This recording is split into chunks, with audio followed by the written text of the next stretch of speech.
और कहे, रे जनक, तू क्या बोल रहा है?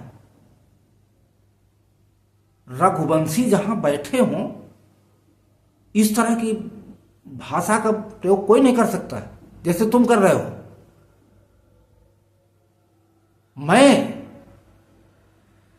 भैया से छोटा हूं, अगर मुझे आदेश दें भैया तो मैं पूरे ब्रह्मांड को कच्चे घड़े की तरफ फोड़ दूं। क्रोध लगा बहुत तेज, तो क्रोधित होके बोले कि अरे दीप दीप के राजा आए हैं। ऐसा मैंने तो कभी सोचा भी नहीं था कि दीप दीप के राजा आएंगे। यहां प्रबल होती जा रही है, कह नहीं पा रहे हैं किसी से, लेकिन मेरे राम सब जानत हैं, वो प्रभु हैं, ईश्वर हैं, वो उनके मन की बतिया सब समझत हैं।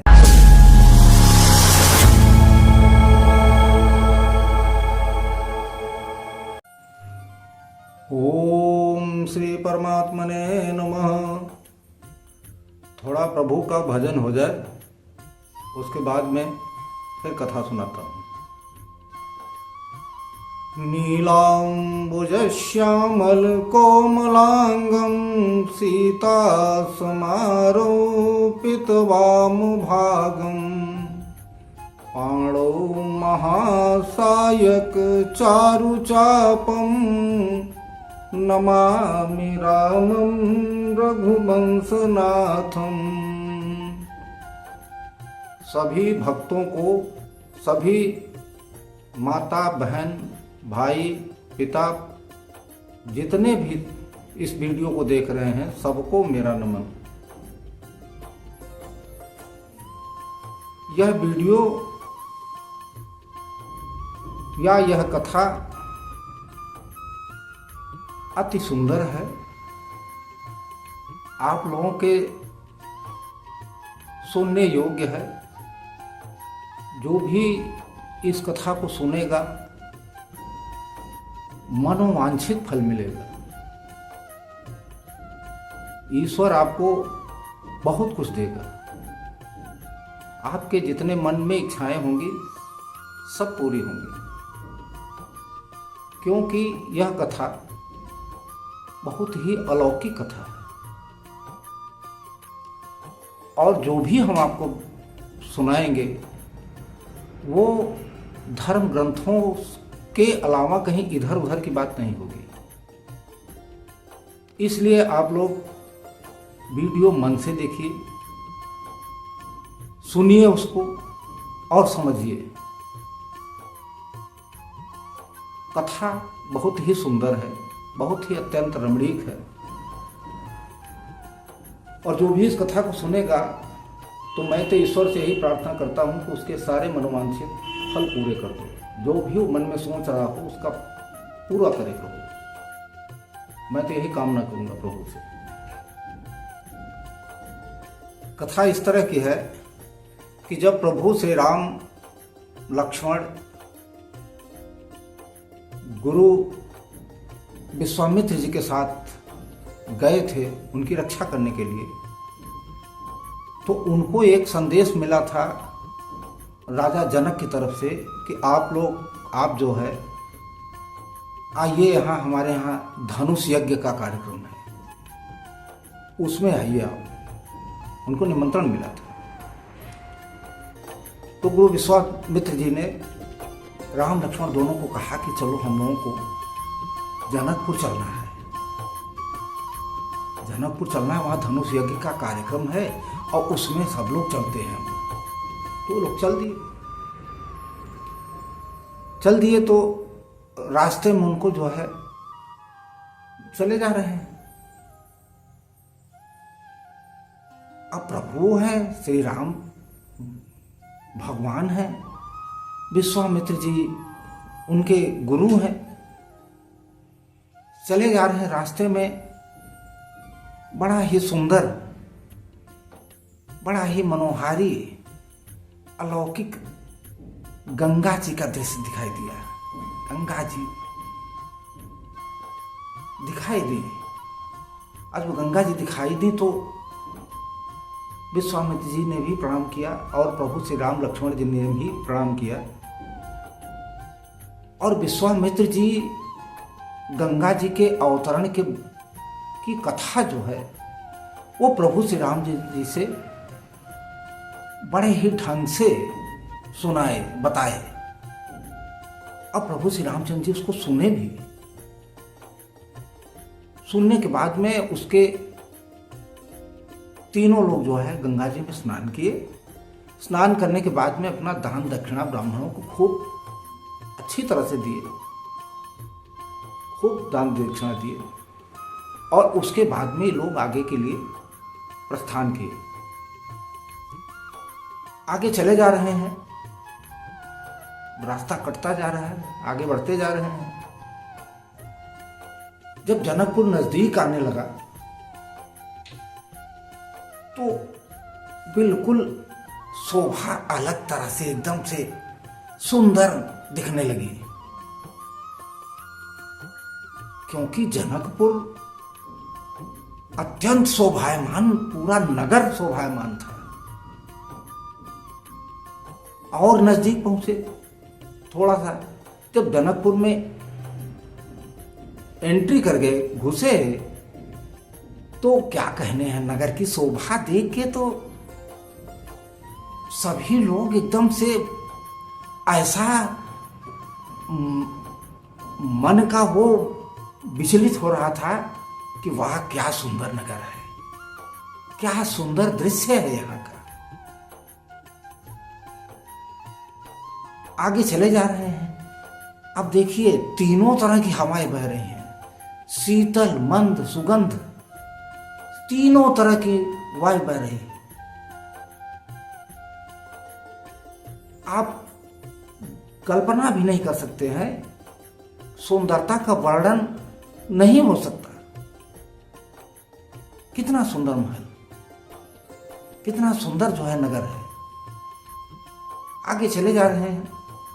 जब काफी दूर चले गए तो वहां के बाग, तालाब, नदी, कुएं, वन, पर्वत क्या शोभायमान हो रहे हैं कि कहने की कोई बात ही नहीं है।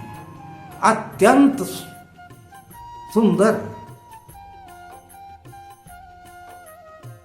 तो एक आम का बाग मिला, बहुत सुंदर था, फलों से लदा था।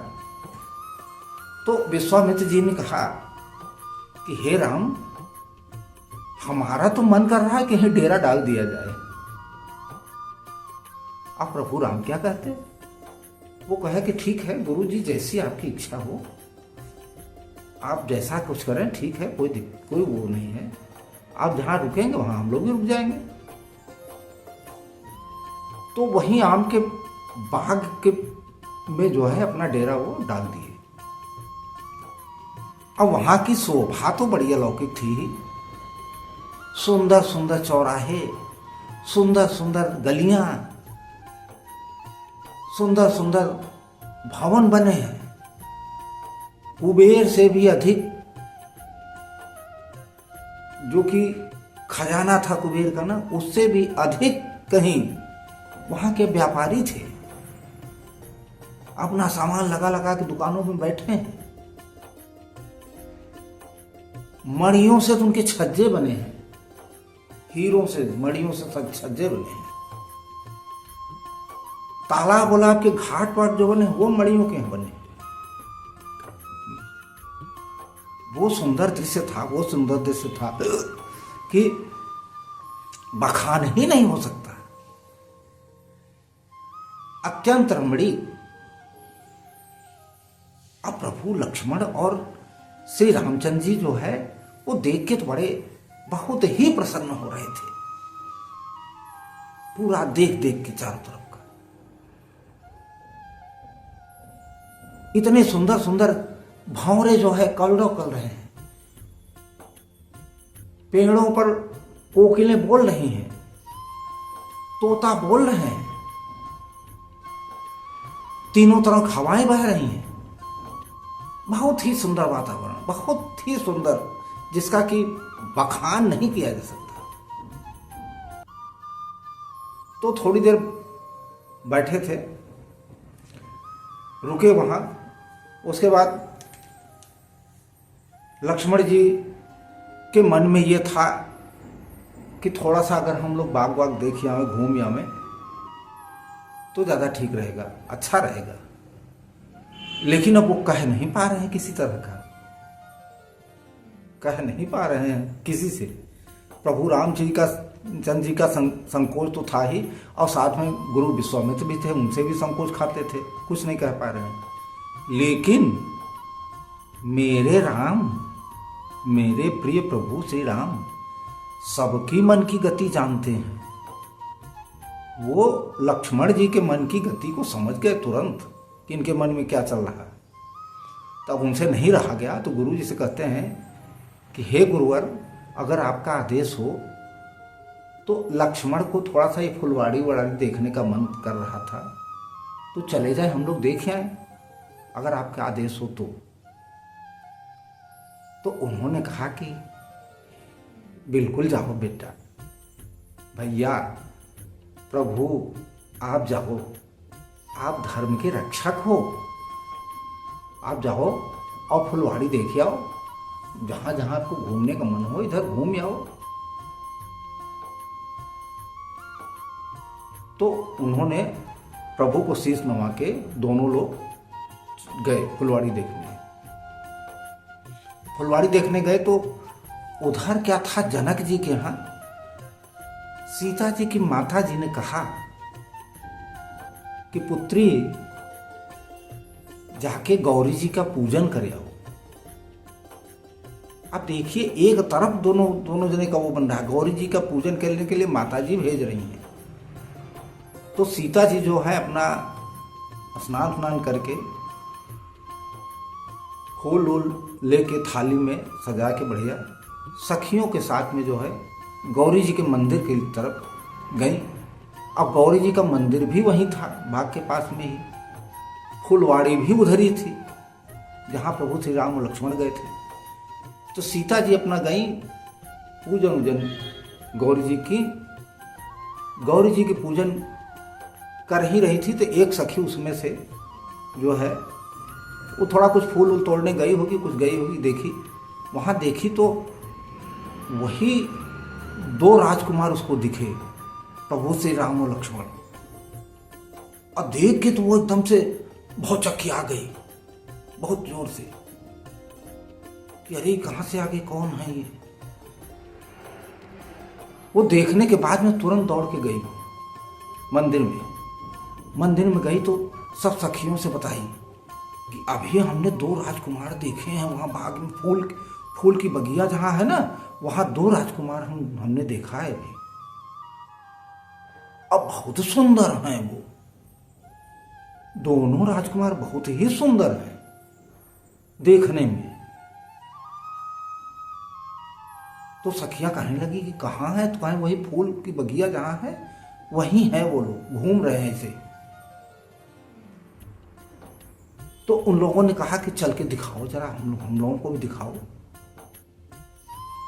अब सीता माता जी की भी सुनी तो वो तो पहले से ही पता था सब कुछ, माता जी को भी और श्री रामचंद्र जी को भी पता था। माता जी के हृदय में जो है वो इस तरह की कल्पना जगने लगी कि मैंने गौरी माता की पूजा की है, मेरा लगता है कि शुभ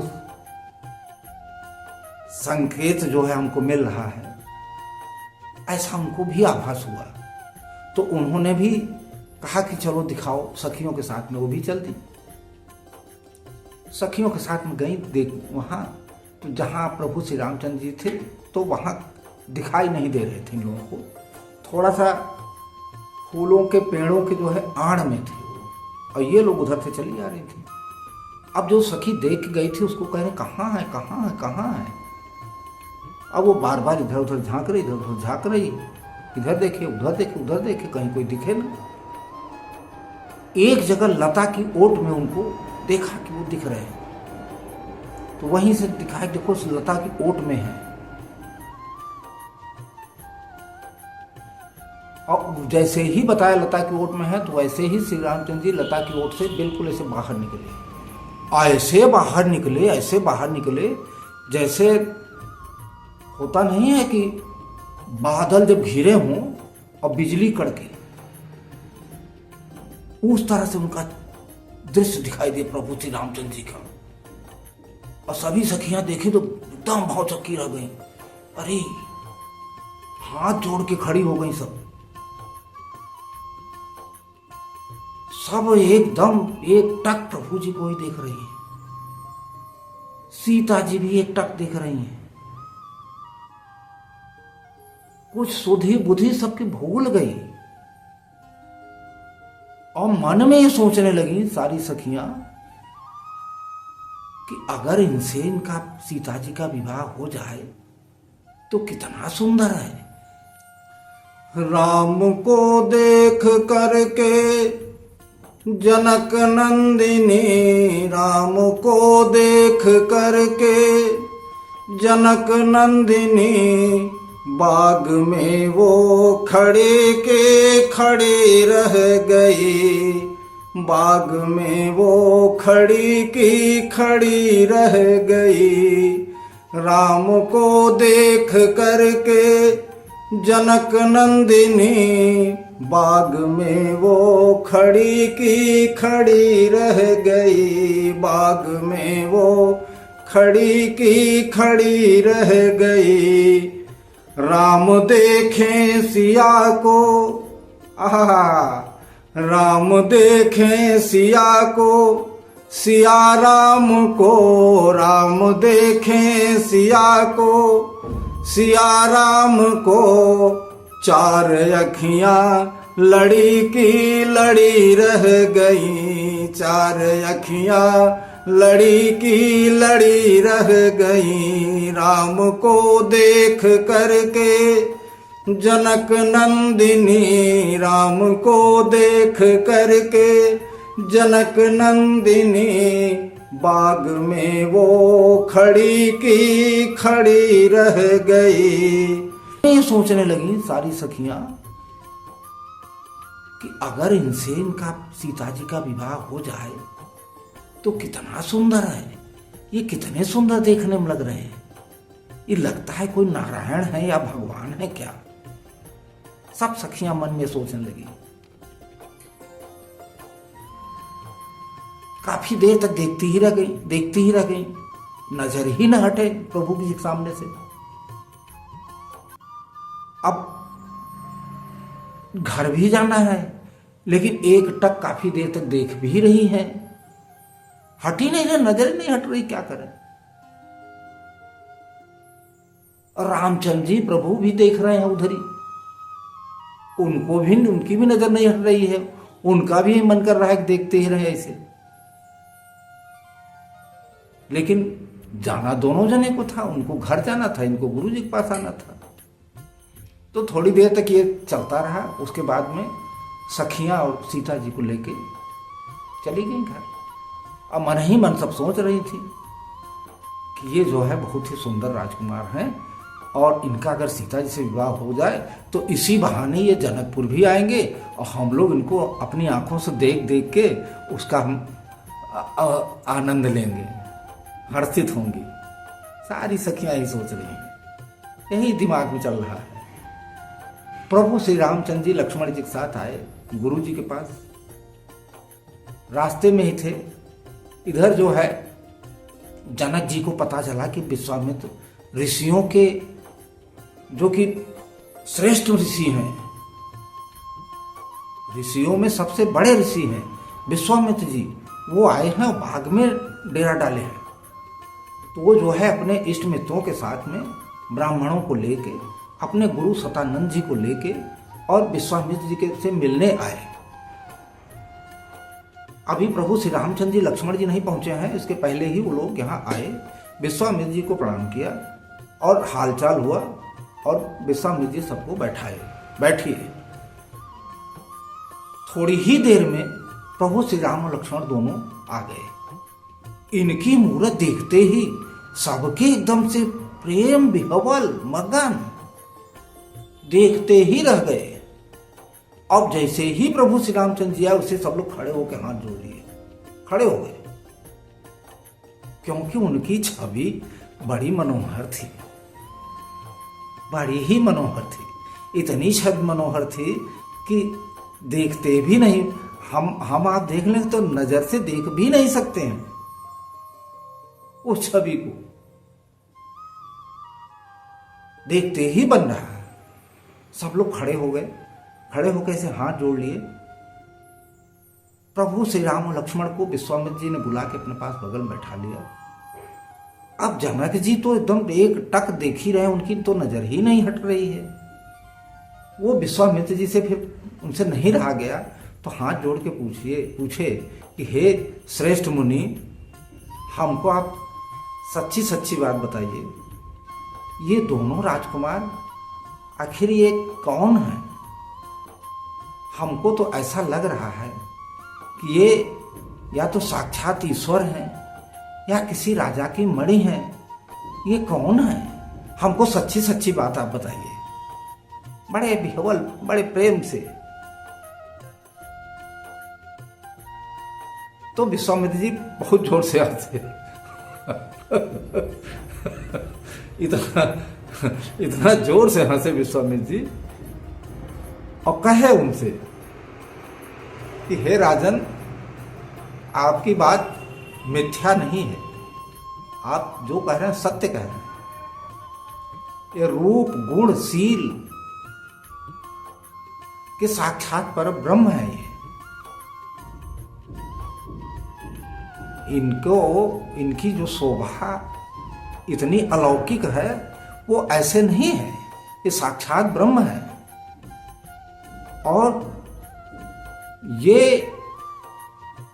चक्रवर्ती राजा दशरथ, सम्राट अयोध्या के राजा हैं, उनके पुत्र हैं दोनों।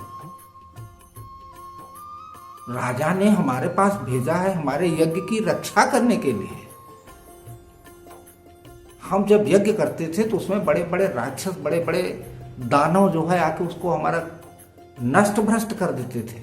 उसकी रक्षा के लिए हमको राजा ने हमारे पास भेजा है और ये हमारी रक्षा करते हैं। तो बड़े बड़े राक्षसों को मारे हैं, सुबाह मारीच को एक ही बाण में मारे हैं, ताड़का एक ही बाण में।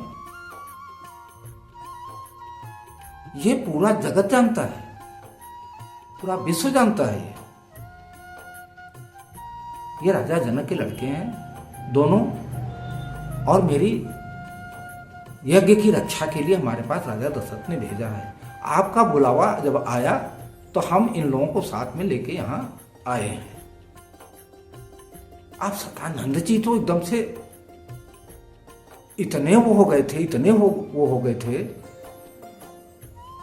कि उनसे कुछ मुंह से वचन नहीं आ रहा था, आंखों से जलधाराएं आ गई थी देख के।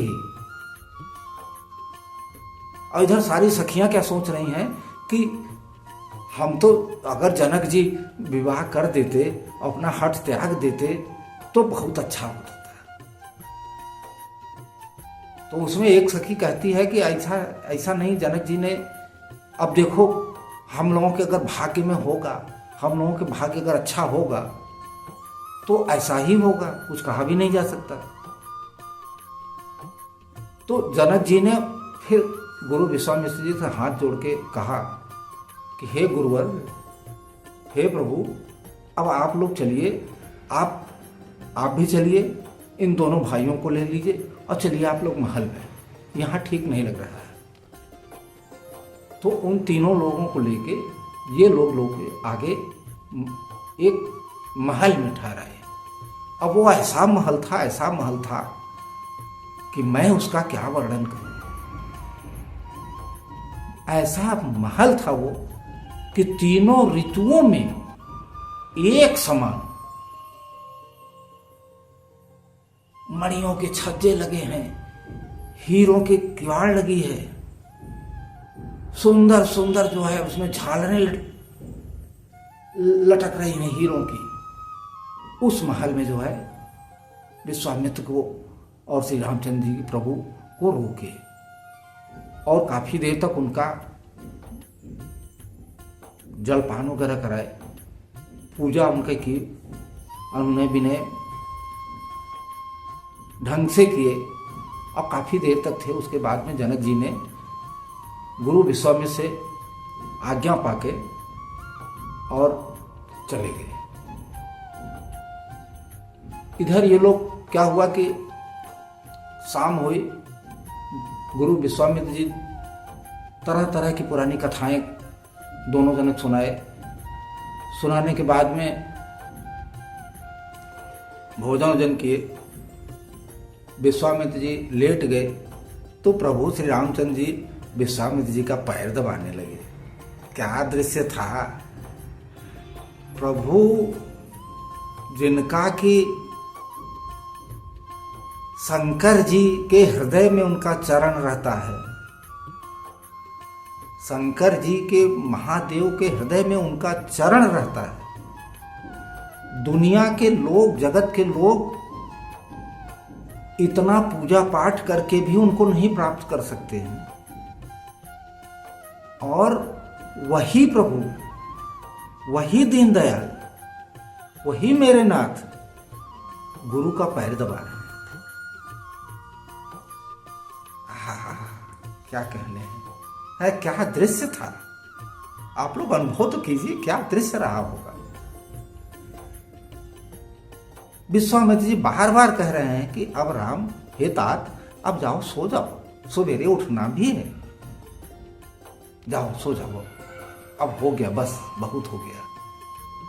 बार बार कहने के बाद में प्रभु श्री रामचंद्र जी आए। जब प्रभु श्री रामचंद्र जी लेट गए तो लखन लाल उनका पैर दबाने लगे।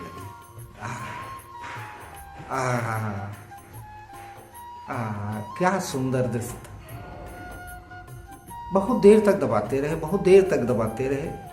तो प्रभु श्री रामचंद्र जी ने कहा कि हे तात, अब जाओ सो जाओ, सवेरे उठना भी है, काफी रात बीत गई है, अब आप भी जाओ सो जाओ, हम भी सोते हैं। तो कई बार कहने पे, बार बार कहने पे लक्ष्मण जी जो है वो आए और सब लोग अपना अपना सो गए। सवेरे जैसे जब मुर्गा बोलता है उसी समय उसके पहले ही प्रभु श्री राम जग गए, गुरु जी के पहले ही जग गए और उनके भी पहले लक्ष्मण जी जगे थे।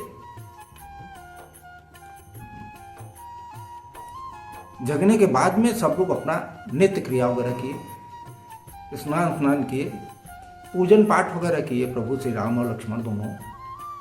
और मुनि के लिए फूल लाना था, फूल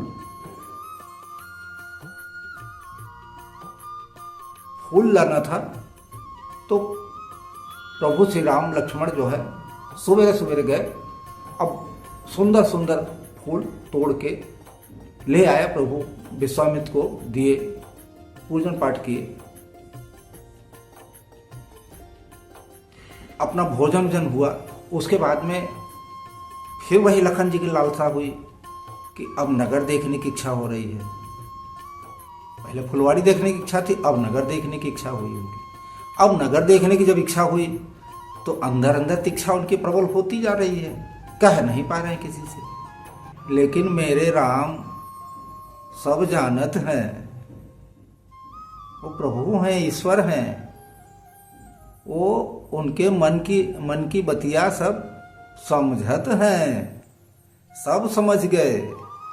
और ओकरे बाद में कहत हैं, हे गुरुवर, हे ऋषिवर, हे नाथ, अगर आप कहते तो लक्ष्मण का मन कुछ कहता नगर देखे के लिए, अगर आपका आदेश हो तो जाइए ना, नगर दिखाई आई। अब जैसे सुने विश्वामित्र जी की नगर देखे की इच्छा बैठकर, तो वैसे कहें, अरे राम, तू फिर वही बात हमसे कहे, हम तो से कहत है कि तू धर्म का पालन करे के लिए पैदा हुआ है, धर्म का पालन करे तुहार कर्तव्य है। अब तू तुरंत जा, लक्ष्मण जी के साथ में लेकर तुरंत जा और अपने नेत्रन के, अपने मुख के दिखाई के, अपने शरीर के दिखाई के सबके नयनों को सुख दे, सबके जितना भी है सबके सुख दे जाके। जा तुरंत जा। तुरंत जा। अब प्रभु तैयार होकर लक्ष्मण जी के साथ में जो है चल दिए। तो जब बाहर निकले तो जितने वहां के लड़के थे उनके बराबर के या उस तरह के, वो सब ये तो मूर्ति देख के तो पगलाए थे एकदम से कि कब मिले, कब इनसे हम बात करें। और जब बाहर निकले ये लोग नगर घूमने के लिए, नगर जैसे निकलने के लिए, तो जो जहां निकलते थे, जिधर निकलते थे, सब इनके साथ हो लेते थे। अब जो जो इनको देखता था वो देखता ही रह जाता था, क्योंकि बड़ी प्रेम की मुहूर्त रही ना इनका। शोभा के समुद्र रहे भाई। प्रभु श्री राम इतने शोभायमान होते रहे, इतना शोभायमान होते रहे कि हम कैसे कही, का कही, हम रच के कही तो मुझे ज्यादा समझे। तो लड़का जो है सब साथ में हो रहे, जितना लड़का है जे जे जहां जहां जाए, जहां जहां मिल जाए, सब साथ हो जाए। अब घूमत है नगर में, जे जे हो, चाहे मेहरारू हो, चाहे बुढ़वा हो, चाहे बुढ़िया हो, चाहे इनके बराबर के लड़का हो, केव हो, जे ताकत है तकता ही रह जाता है ना। ऐसे कहां से इतनी सुंदर मूर्ति आ गई भाई, तकता ही रह जाए यार। क्या काहे इतनी सुंदर है ना, धनुष बाण ले हैं, आभूषण से हाथ पैर, गले में बढ़िया फर्स्ट क्लास माला, पीला वस्त्र पहने हैं, त्रिपुंड बड़ा ऊंचा सा, नयन की तो शोभा ही नहीं कही जा सकती, मुख की तो शोभा ही नहीं कही जा सकती, वर्णन ही नहीं हो सकता। जो लड़का इनके साथ घूमत रहे वो ना ऐसे छुए लगे धीरे धीरे, और खूब बतलाएं, नाम ले लेके बात करें, लड़के नाम ले लेके बात करते रहे। तो प्रभु श्री रामचंद्र जी लक्ष्मण के लेके गए, घूमत रहे। उसके बाद भी जहां धनुष यज्ञ का कार्यक्रम रहा, पूरब दिशा में जहां बना रहा पूरा मंडप, वहां लेके पहुंच गया। सब लक्ष्मण के दिखावत है, बतावत है, देखा यहाँ राजा बैठी, यहाँ रानी लोग बैठी, यहाँ नगर के लोग बैठी, यहाँ धनुष रखा जाए, हर मतलब सब पूरा समझावत रहे लक्ष्मण के, और लड़के भी समझावत रहे बीच बीच में। प्रभु श्री रामचंद्र जी के नाम ले के बतलाते रहे, उनके ऐसे छुअत रहे, छुई को बड़ा मजा आवत रहा। तो करत काफी देर हो गई। तो अब याद आए कि अरे गुरु जी तो नाराज न हो जाए, बहुत देर हो गई बा।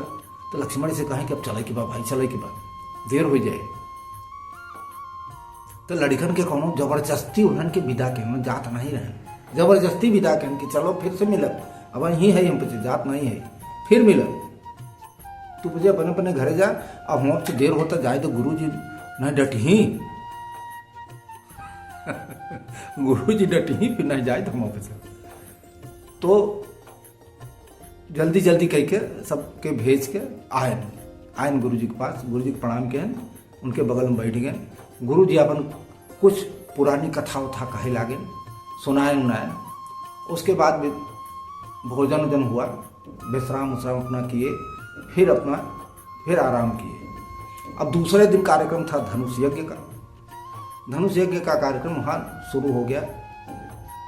सारे राजाओं को जनक जी पहले निमंत्रण भेज चुके थे, सारे राजा इकट्ठा हुए, नगरवासियों को बड़ा उत्साह था कि आज धनुष यज्ञ का कार्यक्रम है, आज देखना है कि कौन धनुष तोड़ेगा, सीता जी से किसका विवाह होगा, क्योंकि जनक जी यही प्रण ले रहे हैं ना कि जो धनुष को तोड़ेगा उसी संग सीता जी का विवाह करेंगे। तो जनक जी ने सतानंद जी को और ब्राह्मणों को विश्वामित्र जी के पास भेजा कि जाइए और विश्वामित्र जी को भी बुला लीजिए कार्यक्रम में आवे। तो सतानंद जी आए यहाँ विश्वामित्र जी से प्रणाम किए और उनको जनक जी का आदेश बताए कि जनक जी ने ऐसा ऐसा कहा है, आज धनुष यज्ञ का कार्यक्रम है और आप चलिए और दोनों भाइयों को भी लेके चलिए। तो विश्वामित्र जी तो खुश थे ही, वो दोनों भाइयों को लेके चले और यहाँ कार्यक्रम पूरा, जनक जी के यहाँ बहुत भीड़ हो गई थी, बहुत भीड़ हो गई थी। तो अपने सेवकों को कहा कि जिसको जैसे जहाँ है सबको बैठाओ, व्यवस्था संभालो पूरी, जैसे राजा हैं, जैसे जो नगरवासी हैं, जो जहाँ है, जहाँ जिसको जहाँ चाहिए वहाँ उनका अपना अपना आसन सबको दो, बैठाओ। सब अपना अपना बैठा रहे हैं, बड़ी चहल पहल हो रही है, बड़ी भीड़ भाड़ है। सभी लोग अपना बैठे, बीच में धनुष रखा था शिव जी का, और धनुष को जो है तोड़ना था, उसी से सीता जी का विवाह होना था। जब सब लोग बैठ गए, नगरवासी बैठ गए, राजा लोग बैठ गए, प्रभु श्री रामचंद्र जी और विश्वामित्र जी जब पहुंचे तो अलग मंच एक बना था, अति सुंदर, सोने का था, वो थोड़ा ऊंचाई पे था। उस पे विश्वामित्र जी और दोनों भाई बैठाए गए। मतलब वो दृश्य देखते आप लोग ना तो क्या क्या कह ही नहीं सकते, कुछ मुंह से आपके जबान ही नहीं निकल सकता है, वो दृश्य था। तो उसके बाद में जब सब बैठ गए तो जनक जी ने अपने मंत्री से कहा कि अब आप जो है, हमने जो वचन लिया है, प्रण किया है, उसको सबको सुनाइए। तो वो जो है अपना नगाड़ा दुंदुभी बजवाए और वहीं से जनक जी का वचन सुनाए कि जो इस समाज में इस धनुष को तोड़ेगा वही सीता जी से उसका विवाह होगा। ऐसा राजा जनक ने मन में प्रण लिया है और आज इसी के लिए सब लोग इकट्ठे हुए हो। इसमें जो भी तोड़ेगा, जो भी राजा तोड़ेगा, वो उसी के साथ सीता जी का विवाह होगा, ऐसा उनके मंत्री लोग कहे। कहने के बाद में धीरे धीरे राजा लोग उठना शुरू किए। एक आए, दो आए, धनुष उठाने कौन कहे, तोड़ने कौन कहे, हिला भी नहीं पा रहे, हिला भी नहीं पा रहे, क्योंकि वो शंकर जी का धनुष था। उस धनुष का नाम था पिनाक। धनुष के बारे में भी एक कहानी है कि धनुष कहाँ से आई है। इसकी कहानी हम आप लोगों को अगले भाग में फिर बताएंगे। फिलहाल उसका पिनाक नाम था, शंकर जी का धनुष था और जनक जी के यहाँ रखा था वो। इसकी कहानी हम अगले भाग में फिर आपको सुनाएंगे। अगर आपको सुनना अच्छा लगेगा तो अगले भाग में फिर सुनिएगा। तो एक एक करके राजा आ रहे थे। जब नहीं टूटा, किसी तरह से राजा नहीं को हिला पाए, हिला भी नहीं पाए, तो तोड़ने कौन कहे। तो आपस में सलाह किए कि चलो सब लोग एक साथ तोड़ते हैं, जो तोड़ देंगे देखी जाएगी क्या होगा। तो एक नहीं 10-10 हजार राजा, 10-10 हजार राजा एक साथ धनुष को हिला रहे हैं, उठा रहे हैं, वो हिल ही नहीं रहा। अरे वही धनुष को तो एक एक से महारथी जिनको बोलते हैं, बाणासुर, वो भी आया था। ऐसे गोल गोल गोल गोल धनुष के चारों ओर चक्कर काट के चला गया। इनसे भी और महारथी रावण, वो भी आया था, वो भी ऐसे चक्कर लगा के घूम के चला गया। इनके सबकी औकातें तोड़ पाएंगे, ऐसे ऐसे राजा तोड़ पाएंगे। 10-10 हजार राजा एक साथ जो है धनुष को उठा रहे हैं, हिल नहीं रहा, हिल भी नहीं रहा है। तोड़ने की बात ही बहुत दूर की बात है। अब जनक जी देख रहे हैं कि सब क्या हो रहा है। एक राजा, दो राजा, 4 राजा, 10 राजा नहीं, 10 हजार राजा एक साथ तोड़ रहे, नहीं टूटा। अब जनक जी परेशान। जब सब हार के थक के बैठ गए, तब जनक जी को अंदर से क्रोध लगा क्रोध लगा बहुत तेज। क्रोधित होके बोले कि अरे दीप के राजा आए हैं। ऐसा मैंने तो कभी सोचा भी नहीं था कि दीप के राजा आएंगे। यहां तक कि मतलब देव के रूप में मनुष्य धारण करके भी ऐसे ऐसे राजा आए हैं जो कि धनुष को नहीं तोड़ पा रहे। हमको ही नहीं पता था कि पृथ्वी जो है वीरों से खाली है। हमको अगर ये पता होता तो हम ऐसा व्रत नहीं लेते, ऐसा प्रण नहीं ठानते। अब ऐसा लग रहा है कि विधाता ने लगता है सीता जी का विवाह ही नहीं लिखा है क्या। अब आप लोग जो है अपने अपने घर जाइए, बस हो गया। इससे ज्यादा आप लोग कुछ न कीजिए। आप लोग अपने अपने घर जाइए। अब सीता जी का विवाह विधाता ने नहीं लिखा है। मैंने ये प्रण करके बहुत बड़ी गलती की है। मुझको अगर ये पता होता कि इस तरह से कोई नहीं कर पाएगा तो मैं ऐसा प्रण नहीं कभी नहीं करता। अब मेरी सीता बिना ब्याही रह जाएगी। अब जाइए, सब लोग अपने अपने घर जाइए। जब ऐसा कहे तो लक्ष्मण जी क्रोधित हो गए, एकदम से खिसिया के। करते क्या, प्रभु श्री राम बैठे थे और गुरु जी भी बैठे थे, कुछ कह नहीं पा रहे थे। फिर भी उनको नहीं बर्दाश्त हुआ तो उठ के खड़े ही हो गए। खड़े होने के बाद में गुरु जी को प्रणाम किए और प्रभु श्री राम जी को प्रणाम किए और आज्ञा लिए कि प्रभु हमसे बर्दाश्त नहीं हो रहा है, आप लोग कहिए, आज्ञा दीजिए हमको तो हम कुछ बोले। तो कोई कुछ बोला नहीं। तो लक्ष्मण जी बोलना शुरू किए और कहे, रे जनक तू क्या बोल रहा है? रघुवंशी जहां बैठे हों इस तरह की भाषा का प्रयोग कोई नहीं कर सकता जैसे तुम कर रहे हो। मैं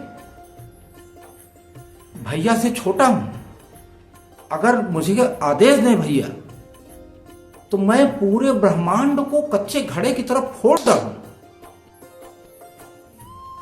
पूरी पृथ्वी को अलट पलट कर दूं,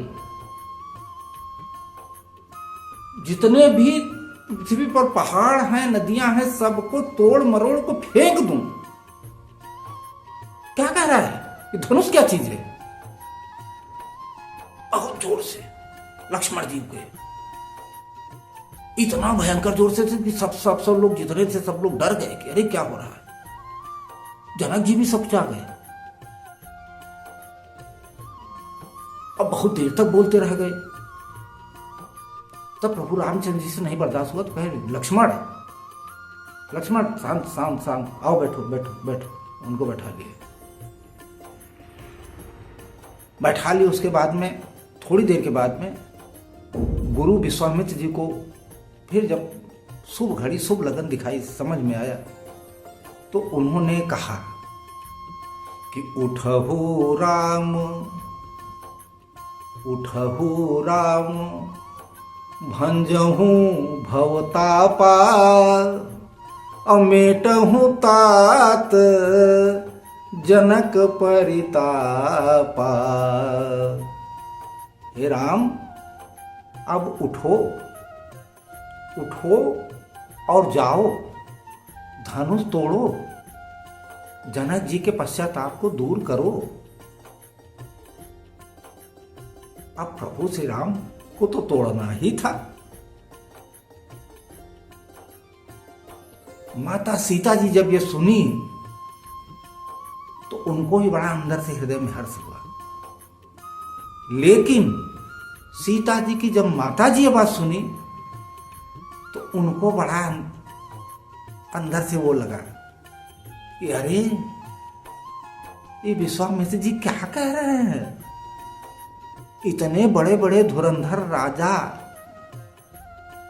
रावण, बाणासुर और 10,000 राजा एक साथ धनुष को नहीं उठा पाए। ये इतने सुकुमार हैं, इनसे कह रहे हैं उठो राम, जाओ धनुष तोड़ दो। मुनि जी क्या कह रहे हैं ये? मन ही मन सोच रही है।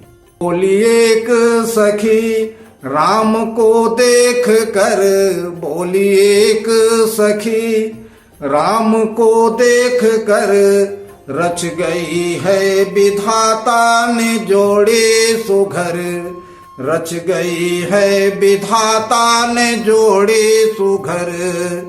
बोली एक सखी राम को देख कर रच गई है विधाता ने जोड़े सुघर। फिर धनुष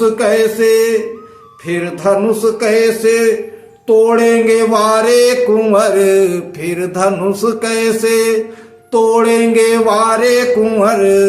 मन में शंका बनी की बनी रह गई, मन में शंका बनी की बनी रह गई।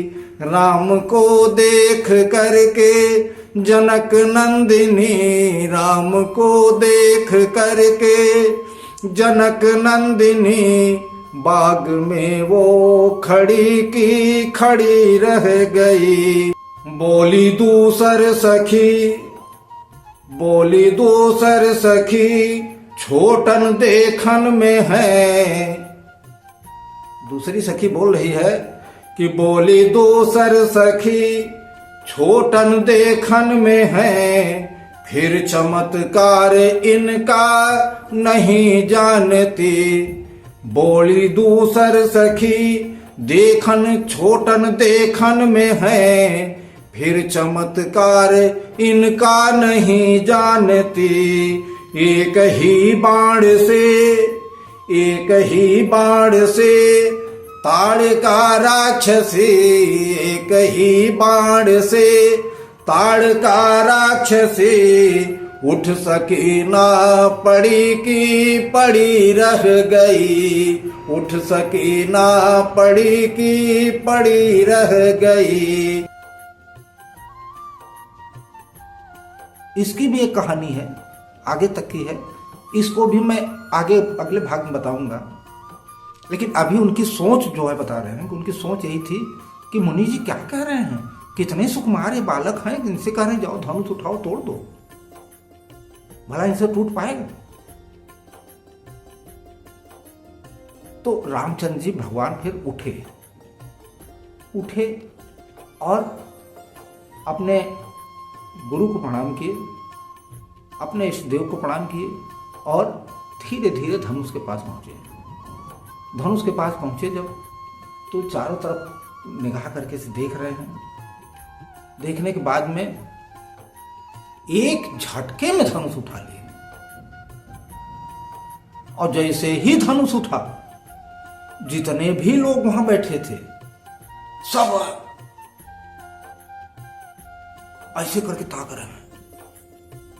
अरे बाप रे, हम लोगों से तो नहीं उठा, ये कैसे उठा लिए। और देखते ही देखते जैसे कमल की डंडी तोड़ी जाती है ना, ऐसे पट से तोड़ देते हैं, वैसे ही धनुष को ऐसे किए, दो खंड हुआ, नीचे डाल दिए। और जब धनुष टूटा तो बहुत भयंकर सी आवाज हुई, बहुत जोर से आकाश से बिजली चमकी, चारों तरफ आवाज गूंजी बहुत तेज। और वो आवाज इतनी तेज थी कि सबका जो है निगाह एक बार जो है कान जो है बंद करना पड़ा। जितने वहां बैठे सब कान अपना बंद कर लिए थे। बाप रे, क्या हुआ, बादल फट गया, क्या हो गया, ये दृश्य था। तो ये धनुष टूट गया है। अब प्रभु श्री रामचंद्र जी का विवाह सीता जी से जिस तरह जनक जी का वो था वो पूर्ण हुआ। अगर देखा जाए तो विवाह की रीति, कुल रीति के हिसाब से तो अलग से होगी, लेकिन धनुष तोड़ने के साथ साथ उनका विवाह, जयमाला सीता जी को जनक जी बुलाए और जयमाला डाल दी, उनका विवाह भी एक तरह से हो गया। तो इस तरह इस कथा को मैं यहीं तक आप लोगों को सुनाऊंगा। इसके आगे की कथा, जो भी कथा आ रही है और जो भी हम आप लोगों को अभी बताए हैं, वो हम अगले भाग में बताएंगे। और आप लोगों को अगर ये वीडियो अच्छी लग रही है, क्योंकि हम लोग सीखेंगे कैसे? सीख तो तभी सकते हैं जब कोई अच्छा हो। मैं इसी के साथ एक कहानी और आप लोगों को सुनाता, लेकिन समय कम है, वीडियो काफ़ी बड़ी हो जाएगी, देखने में भी थोड़ी दिक्कत होगी, इसलिए वो कहानी मैं अगले उसमें आपको सुनाऊंगा। और अच्छा लग रहा हो तो वीडियो को शेयर कीजिएगा और लाइक कर दीजिएगा, सब्सक्राइब कर दीजिएगा। अगली आपकी वीडियो मिलती रहेगी आपको समय से। मैं आप लोगों को फिर अगले भाग में फिर से मिलूँगा। तब तक के लिए जय श्री राम, राधे राधे। बोलिए सियावर रामचंद्र की जय, पवन सुत हनुमान की जय।